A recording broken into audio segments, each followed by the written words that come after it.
పల్నాడు నివురుగప్పిన నిప్పులా ఉంది. నేటి నుంచి కౌంటింగ్ పూర్తయిన మరుసటి రోజు వరకు అంటే 5వ తేదీ సాయంత్రం వరకు పల్నాడులో బంద్ కొనసాగనుంది. వ్యాపార వాణిజ్య సంస్థలన్నింటినీ మూసేశారు. 4న కౌంటింగ్ నేపథ్యంలో పోలీసులు కీలక నిర్ణయం తీసుకున్నారు. కౌంటింగ్ రోజున నరసరావుపేటను అష్టదిగ్బంధనం చేయనున్నారు. 3000 మంది పోలీసులతో పల్నాడులో భారీ భద్రత ఏర్పాటు చేశారు. లాడ్జిలు, కళ్యాణ మండపాలు సైతం మూసివేశారు.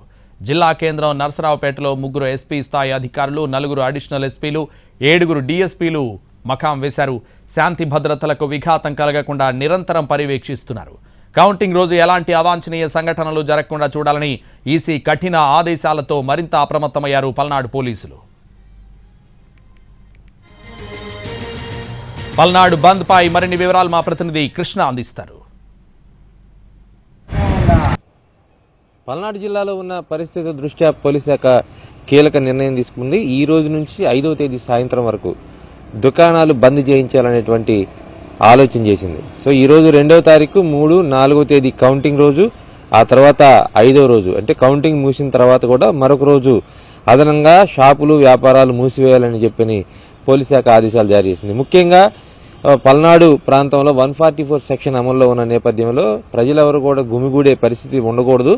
అదేవిధంగా కౌంటింగ్ జరిగే జూన్ 4వ తేదీన ఎట్టి పరిస్థితుల్లో 144 సెక్షన్తో పాటు 30 యాక్ట్ కూడా అమలవుతుంది. కాబట్టి వ్యాపారాలు తీయటానికి కానీ, కళ్యాణ మండపాలు, లాడ్జీలు అద్దెకివ్వటానికి కానీ కుదరదని పోలీస్ శాఖ స్పష్టం చేసింది. అదేవిధంగా పల్నాడు ప్రాంతంలో 3000 మందితో పహారా కాస్తున్నామని, ఎట్టి పరిస్థితుల్లో కౌంటింగ్ను ప్రశాంతంగా జరిపి తీరాలనే ఆలోచనతో పోలీస్ శాఖ ఉంది. అదేవిధంగా ఇప్పటికే జిల్లా కలెక్టర్తో పాటు ఎస్పీ కూడా అక్కడ పూర్తి స్థాయిలో తమ సిబ్బందిని మోహరించి ఉన్నారు. అదేవిధంగా ఎస్పీ స్థాయి అధికారులు 4, అడిషనల్ ఎస్పీ స్థాయి అధికారులు 4, అదేవిధంగా డిఎస్పీ స్థాయి అధికారులు మిగతా సిబ్బంది కలిపి మొత్తం 3000 మందితో పల్నాడు జిల్లాలో చీమ చిటుకుమన్న సమాచారం వచ్చేలాగా తమ భద్రతా విభాగాన్ని తయారు చేశామనేది చెప్తూ ఉన్నారు.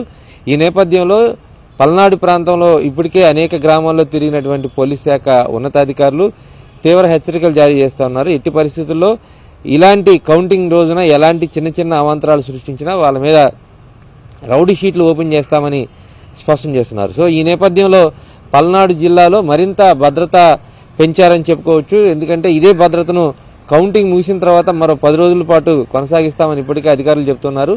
ఈ నేపథ్యంలో పల్నాడు ప్రజలు కూడా అప్రమత్తంగా ఉండాల్సినటువంటి అవసరం ఉందని చెప్తున్నారు. ఎందుకంటే ఏదైనా కేసుల్లో ఇరుక్కుంటే దాని ప్రభావం చాలా తీవ్రంగా ఉంటుంది. ఇది 144 సెక్షన్తో పాటు జిల్లాలో నెలకొని ఉన్న అంటే ఈసీ ప్రత్యేక అధికారాలు ఇచ్చింది. ఈసీ ప్రత్యేకంగా పల్నాడు మీద కాన్సన్ట్రేషన్ చేసింది. కాబట్టి ఎట్టి పరిస్థితుల్లో పల్నాడులో ప్రశాంత వాతావరణం కొనసాగేలా పోలీస్ శాఖ చర్యలు తీసుకుంటుంది. దానిలో భాగంగానే ఈ రోజు నుంచి 5వ తేదీ సాయంత్రం వరకు షాపులు మూసేయాలని ప్రాథమికంగా నిర్ణయించింది. ఆ తర్వాత కూడా పరిస్థితులను బట్టి 144 సెక్షన్ కొనసాగిస్తూ మరింతగా కఠినతరమైనటువంటి చర్యలు కూడా